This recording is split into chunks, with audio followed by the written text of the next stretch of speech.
Ce matin, j'aimerais vous inviter à tourner dans l'Épître aux Colossiens, au chapitre 1. L'Épître que l'apôtre Paul a envoyée aux chrétiens de l'Église de Colosse, au chapitre 1. Et vous savez, lorsqu'on regarde les Écritures, c'est bien clair dans la parole de Dieu, peut-être pas dans la religion humaine et peut-être pas même dans la religion qu'on appelle chrétienne, mais c'est bien clair dans la parole de Dieu que Dieu a déterminé que le salut s'obtient par la foi seule. Comme les réformateurs le proclamaient, sola fide, seule la foi comme moyen de salut. Donc, ce n'est pas par les efforts humains ou par des bonnes œuvres quelconques qu'on peut obtenir le salut de Dieu et qu'on peut gagner notre ciel. Mais ici, l'apôtre Paul, alors qu'il s'adresse aux Colossiens, démontre que c'est clair qu'une fois que quelqu'un obtient le salut ne demeure pas seul, que le salut ne demeure pas sans effet dans la vie des gens. À l'école du dimanche, on a parlé de la nouvelle vie, que le salut est accompagné d'œuvres d'amour qui vont venir après la conversion à Dieu, comme fruits qui sont dignes de la nouvelle vie qu'on a obtenue en Jésus-Christ. Ici, l'apôtre Paul met les choses en perspective et établit l'ordre du salut. Regardez dans Colossiens chapitre 1 au verset 3. Colossiens chapitre 1 au verset 3, il dit « Nous rendons grâce à Dieu, le Père de notre Seigneur Jésus-Christ, et nous ne cessons de prier pour vous, ayant été informés de votre foi en Jésus-Christ, quand ils se sont tournés vers le salut en Jésus-Christ, et ensuite on nous dit « et de votre amour pour tous les saints, à cause de l'espérance qui vous est réservée dans les cieux, et que la parole de la vérité, la parole de l'Évangile, vous a précédemment fait connaître. Il est au milieu de vous et dans le monde entier. Il porte des fruits, donc il se manifeste dans la vie des sauvés.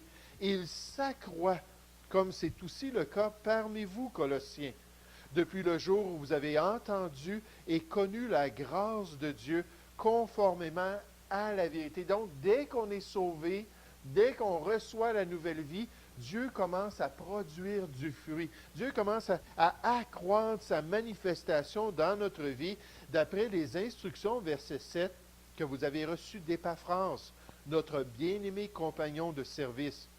Il est pour vous un fidèle ministre de Christ, et il nous a appris de quel amour l'Esprit qu'on reçoit au salut vous anime. C'est pour cela que nous aussi, depuis le jour où nous en avons été informés, nous ne cessons de prier Dieu pour vous. Nous demandons que vous soyez remplis de la connaissance de sa volonté, en toute sagesse et intelligence spirituelle, pour marcher d'une manière digne du Seigneur et lui être entièrement agréable, alors qu'on laisse cet accroissement spirituel de la nouvelle vie se développer en nous, alors qu'on porte de plus en plus de fruits, et même beaucoup de fruits spirituels. On nous dit, portant des fruits en toutes sortes de bonnes œuvres, et croissant par la connaissance de Dieu, fortifié à tous égards par sa puissance glorieuse, en sorte que vous soyez toujours et avec joie, persévérants et patient. Le titre de mon message ce matin, c'est « Des œuvres après le salut ». Des œuvres après le salut. L'apôtre Paul écrit à cette Église, il écrit à ses croyants, il dit, bon, mais là, on comprend que vous êtes sauvés, on comprend que Jésus-Christ est au milieu de vous et qu'il est en train d'agir pour faire croître votre expérience de la nouvelle vie en Jésus-Christ. Puis il dit, à la lumière de ça, frères et sœurs, on se jette à genoux devant Dieu pour lui demander qu'il puisse accomplir sa volonté parfaite dans vos vies, pour qu'on puisse porter des fruits après notre salut. J'aimerais voir trois choses avec vous dans ce beau passage concernant la vie chrétienne et concernant la manifestation de Dieu dans notre vie. Juste avant, on va prier et demander la bénédiction de Dieu. Ô Père Céleste, ce matin, j'aimerais te remercier et j'aimerais te louer pour ce privilège, encore une fois, d'avoir accès à la parole de Dieu. Seigneur, merci qu'elle a été inspirée, qu'elle est utile pour nous. Et que ce premier chapitre aux Colossiens est tout un exemple d'œuvre que tu veux produire en nous depuis notre salut. Depuis que nous avons connu la grâce du salut en Jésus-Christ, Seigneur, tu essaies de manifester cette nouvelle vie dans notre expérience personnelle. Et Père Céleste, encore, toi, tu connais les cœurs. Tu sais ceux qui possèdent cette vie et ceux qui n'ont pas encore reçu la nouvelle vie en Jésus-Christ. Ô Père Céleste, que ta volonté soit faite dans chacune de nos vies. Que ce soit pour recevoir cette vie, que ce soit pour qu'elle puisse s'épanouir en nous. Seigneur, on te prie que tu puisses agir puissamment. Seigneur, que tu puisses nous guider, que tu puisses parler à nos cœurs. Et surtout, Seigneur, que tu puisses nous permettre de porter beaucoup de fruits. Comme ton Fils nous l'a dit dans Jean chapitre 15 au verset 8, c'est ainsi, Seigneur, que tu seras glorifié dans notre vie. Seigneur, accomplis ta volonté, je te prie, au nom du Seigneur Jésus. Amen. Mais des œuvres après le salut. Et premièrement, j'aimerais vous faire remarquer, en tant que chrétien, la joie en face d'une personne qui se tourne vers Christ. La joie en face d'une vie qui est changée. La Bible nous dit qu'il devrait y avoir de la joie dans notre vie, qu'il devrait y avoir de la joie dans notre cœur si on est des vrais enfants de Dieu, lorsqu'on entend parler d'une personne qui est sauvée. Moi, je suis tellement excité des bons contacts que le Seigneur nous a donnés.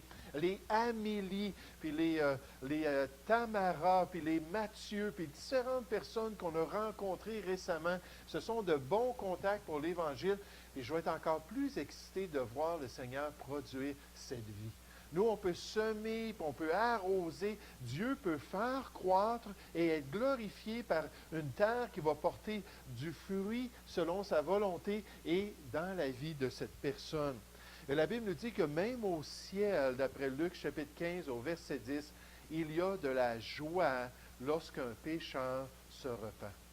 Puis si on est connecté avec le ciel, puis si on voit le cœur de Dieu, puis si on est guidé par l'Esprit de Dieu, puis si le Fils de Dieu est notre Sauveur, j'aimerais vous dire que nous aussi, on devrait avoir cette joie. Nous aussi, on devrait être excités par le potentiel d'une vie changée en Jésus-Christ. Regardez au verset 3 de notre passage, Paul dit, « Nous rendons grâce à Dieu. » Et l'apôtre Paul, continuellement dans ses épîtres, démontre son esprit de reconnaissance, son esprit de joie en face de l'œuvre de Dieu. Nous rendons grâce à Dieu, le Père de notre Seigneur Jésus-Christ, et nous ne cessons de prier pour vous, ayant été informés de votre foi en Jésus-Christ et de votre amour pour tous les saints. Puis nécessairement, il parle de leur motivation. Il dit à cause de l'espérance maintenant qui vous est réservée en tant que chrétien dans les cieux, et que la parole de la vérité, la parole de l'Évangile vous a précédemment fait connaître. Il est au milieu de vous et dans le monde entier. Il porte des fruits à travers les chrétiens. Il s'accroît, comme c'est aussi le cas parmi vous, depuis le premier jour que vous avez entendu et connu la grâce de Dieu conformément à la vérité, d'après les instructions que vous avez reçues d'Épaphras, notre bien-aimé compagnon de service. Il est pour vous un fidèle ministre de Christ et nous a appris de quel amour l'Esprit vous anime.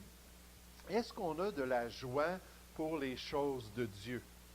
Est-ce qu'on est reconnaissant lorsque Dieu agit dans la vie des gens qui nous entourent? Est-ce qu'on a cette connexion spirituelle qui nous permet d'avoir le pouls de Dieu à l'égard des choses de Dieu? Ce matin, on a parlé des zombies spirituels, de ceux qui sont des morts vivants, de ceux qui paraissent vivants et paraissent chrétiens, mais n'ont jamais vraiment reçu cette nouvelle vie-là en Jésus-Christ. Ils ne portent pas de fruits durables dans leur vie. Ce n'est pas 30 fruits, 60 fruits, 90 fruits. Ils n'en portent pas. Et certainement, pour ces gens-là, il n'y a pas de joie en face de l'œuvre de Dieu. Vous savez, une des choses que j'aime lorsqu'on va dans des conférences missionnaires, pendant quelques jours, on est entouré d'hommes et de femmes qui travaillent dans différents pays du monde, puis on entend leurs témoignages, puis on entend ce que le Seigneur a fait à travers leur ministère. Puis là, on est dans une église qui est vraiment concentrée sur l'œuvre de Dieu à travers les missions. Puis souvent, on voit là, cette énergie, puis on voit cette passion, puis on voit ce désir. Puis pendant la semaine, il y en a qui vont sortir dans leur communauté, puis dans leur Jérusalem, puis ils vont aller prêcher aux non-sauvés.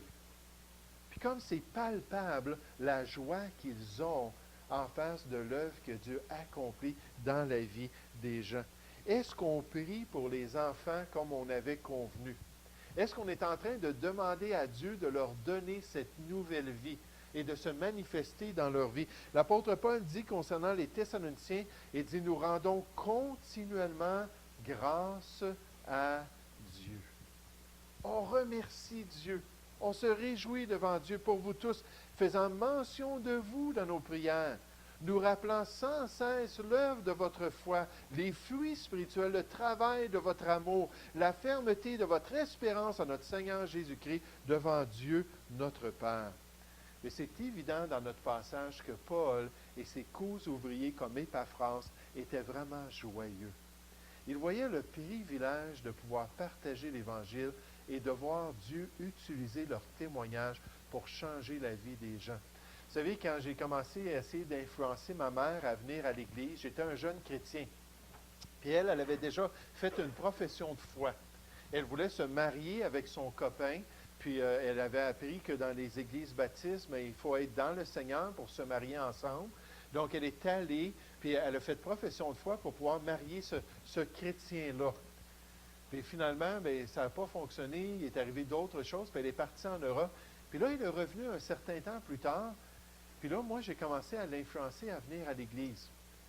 Puis elle dit, oui, j'ai déjà fait la prière.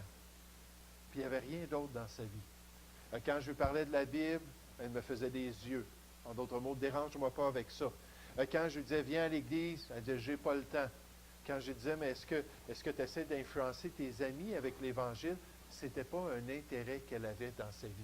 Puis grâce à nos réunions spéciales de Noël, puis à Pâques, tout ça, puis on avait des gens qui faisaient des repas extraordinaires, comme ici à l'Assemblée, c'était un vrai buffet quand on avait ces réunions-là. Mais là, elle était intéressée. Elle dit, oui, je pense que je vais y aller pour cette occasion-là. Puis à un moment donné, pendant une de ces réunions-là, elle a entendu à nouveau l'Évangile, puis là, elle a été sauvée. Puis j'aimerais vous dire, après près de 2 ans de prière pour ma mère, j'avais le cœur rempli de joie. Là, j'ai vu ses yeux s'ouvrir, puis j'ai vu son cœur transformé, puis j'ai vu sa passion comme un bébé nouveau-né pour la parole de Dieu. Puis là, elle était à toutes les réunions à l'Église, puis elle partageait l'Évangile avec les gens. Puis là, je savais qu'il y avait eu de la joie dans les cieux pour un pécheur, une pécheresse qui s'était repenti. Est-ce que ce matin, sincèrement, c'est notre intérêt aussi? Est-ce que si quelqu'un comme Tamara peut-être, ou Mathieu, ou une autre personne accepte le Seigneur, est-ce qu'on va se réjouir avec le royaume de Dieu? Mais l'apôtre Paul nous parle premièrement de cette joie qu'il avait en face de l'œuvre de Dieu. Deuxièmement, il nous fait remarquer le rôle de la prière. Le rôle de la prière pour les nouveaux sauvés, ou l'outil de la prière dans un nouveau chrétien, pour le soutenir spirituellement dans sa marche avec Dieu, pour vraiment le garder dans les voies de Dieu, puis permettre à Dieu de le réchauffer spirituellement, puis l'aider à progresser dans les voies de Dieu. Vous savez, les mercredis soirs, on n'est pas grand monde. J'aimerais vous dire, les gens qui sont là, qui peuvent être là, sont là, puis ils sont là fidèlement. Puis on prie pour qui? On prie pour tout le monde dans l'Assemblée. Puis on demande à Dieu de bénir, d'épanouir les familles, de garder les couples forts dans les voies de Dieu, puis d'encourager les enfants à pouvoir se tourner vers le Seigneur. L'apôtre Paul ici nous dit au verset 3, « Nous rendons continuellement grâce à Dieu, le Père de notre Seigneur Jésus-Christ, et nous ne cessons de prier pour vous. » Regardez au verset 9, « C'est pour cela que nous aussi, depuis le jour où nous en avons été informés, nous ne cessons de prier Dieu pour vous. » C'est un peu dommage que les mercredis soirs, ce soit une des réunions où il y a le moins de monde qui assiste dans la plupart des dénominations. Mais est-ce que personnellement, au moins, on prend du temps pour prier pour les chrétiens? On réalise que le nouveau sauvé a besoin de l'encouragement du Seigneur. On a à cœur de faire partie de la solution dans la vie des chrétiens alors qu'on va combattre pour eux dans la prière. Jésus a dit dans Luc 18 au verset 1 qu'il ne fallait pas se relâcher dans la prière. Il fallait continuer dans cette discipline spirituelle. Il fallait que ça soit une priorité, ça soit central dans notre vie. Et je ne dis pas ici, quand je parle de la prière, dire juste avant de manger, merci Seigneur pour le bon repas, pour les fruits de la terre, ou peut-être avant de se coucher, merci Seigneur, bénis notre nuit de repos. Non, je parle d'avoir une communion avec Dieu, de passer du temps devant le Seigneur, de vraiment intercéder pour le bien-être de nos familles, de prier pour notre conjoint, pour prier pour notre conjoint, de vraiment combattre pour le bien-être de nos enfants et combattre pour l'Assemblée de Dieu. Mais la Bible nous dit de vraiment persévérer. Puis un des détails qu'on doit présenter à Dieu, c'est le cas des chrétiens. La Bible nous dit priez pour tous les saints, pour tous les enfants de Dieu. Oh frères et sœurs, si on n'a pas du tout de joie envers ce que Dieu est en train de faire dans la vie des gens, frères et sœurs, si on n'est pas du tout en train de prier pour l'Église de Jésus-Christ et pour les chrétiens, il y a un problème. Il y a quelque chose qui n'est pas connecté quelque part. Puis en tant qu'enfant de Dieu, il faut décider de faire partie de la solution. Puis s'examiner nous-mêmes pour être certain que nous sommes dans la foi. Oh, l'apôtre Paul, en tant que chrétien, en tant qu'ouvrier, avait une grande joie en face de l'œuvre que Dieu accomplissait. Il réalisait qu'il devait prier ardemment, prier continuellement pour les enfants de Dieu, et il voyait l'objectif que Dieu avait pour chaque chrétien. L'objectif, le plan de Dieu tel que révélé dans la parole de Dieu, le désir du Seigneur pour chaque enfant de Dieu et la profondeur à laquelle le Seigneur voulait amener l'expérience des chrétiens. La profondeur de leur croissance spirituelle, la profondeur des fruits qu'ils pouvaient porter pour le Seigneur. Regardez au verset 11 dans notre passage. L'apôtre Paul dit, c'est pour cela que nous aussi, depuis le jour où nous en avons été informés, nous ne cessons de prier Dieu pour vous. Nous demandons, puis remarquez ce que Paul dit dans ses prières, nous demandons que vous soyez remplis de la connaissance de sa volonté, en toute sagesse et intelligence spirituelle. Donc, l'apôtre Paul dit que dans le plan de Dieu, Dieu veut vraiment qu'on devienne des chrétiens pleinement équipés, des chrétiens pleinement discernants du plan de Dieu. Puis ça, ce n'est pas quelque chose qui va arriver par hasard. Vous savez, ici à l'Assemblée, on a quand même quelques réunions dans la semaine. Quelqu'un me demandait ça, il dit, un voisin, parce qu'il y a une voiture juste là, une Volkswagen noire, qui est là depuis vendredi matin. Là, je suis allé cogner hier soir chez les voisins pour leur demander est-ce que c'est à vous, parce qu'ils ont déjà demandé de pouvoir stationner lorsqu'ils déneigeaient leur stationnement ou qu'il y avait quelque chose d'autre. Ils ont dit non, c'est un couple âgé. Ils ont dit, mais on sait ce qui se passe dans votre stationnement. On habite juste là en face, puis on sait que cette voiture-là est arrivée à 6 heures du matin, vendredi matin. J'étais là, je l'ai vue. Puis il dit, en passant, c'est qui vient les mercredis soirs? J'ai dit, on a des réunions les mercredis soirs. Il dit, à 10h30 le soir, il dit, à 10h30, 11h, à chaque soir, il y a 2 véhicules qui viennent dans votre stationnement. J'ai dit, oui, que font-ils? Ils s'échangent quelque chose, ils parlent ensemble, puis ensuite ils partent. À chaque mercredi soir. J'ai dit, en tout cas, tant qu'ils ne défoncent pas dans le bâtiment ou qu'ils ne font pas de vandalisme ou quoi que ce soit, mais ils trouvaient ça un petit peu spécial qu'on avait des réunions les mercredis soirs. On a des réunions le dimanche soir. Pourquoi est-ce qu'on fait ça? Pour permettre à Dieu de nous développer dans ses voies, de nous donner le bagage spirituel pour qu'on soit rempli de la connaissance de sa volonté en toute sagesse et intelligence spirituelle. Mon pasteur parlait toujours du christianisme au compte-gouttes. De ceux qui vont à l'église, une réunion par semaine, c'est le standard maintenant dans les églises évangéliques. La prédication dure à peu près 20 minutes, peut-être un petit peu plus dépendant. Puis c'est juste une petite information qu'on donne. Puis c'est fini pour la semaine. Puis il dit, imaginez là, si on essayait de nourrir un enfant avec juste une petite goutte de lait à chaque jour. ça ne ferait pas des enfants bien, bien forts, n'est-ce pas? Puis moi, j'apprécie les gens qui viennent à l'assemblée, ils viennent à l'école du dimanche, puis ils viennent le dimanche matin, puis il y en a d'autres qui vont venir les mercredis soirs, puis les dimanches soirs. Mais d'une manière ou d'une autre, Dieu nous dit c'est quoi son objectif. Qu'on puisse être rempli, pourquoi? Au verset 10, pour marcher d'une manière digne du Seigneur et lui être entièrement agréable, portant des fruits en toutes sortes de bonnes œuvres. Donc, ça doit devenir quelque chose qui est pratique, ça doit devenir quelque chose de concret dans notre vie, croissant par la connaissance de Dieu et fortifié à tous égards. Paul dit, quand je prie pour les chrétiens, là, les standards sont élevés.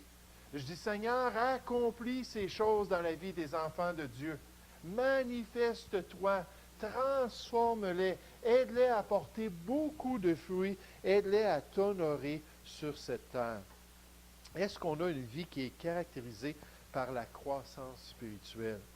Est-ce que les gens peuvent voir que ces changements-là que Dieu a accomplis pour le meilleur dans notre vie? Puis est-ce qu'on a une vie qui est digne de notre grand Sauveur? Paul a dit la même chose aux Philippiens.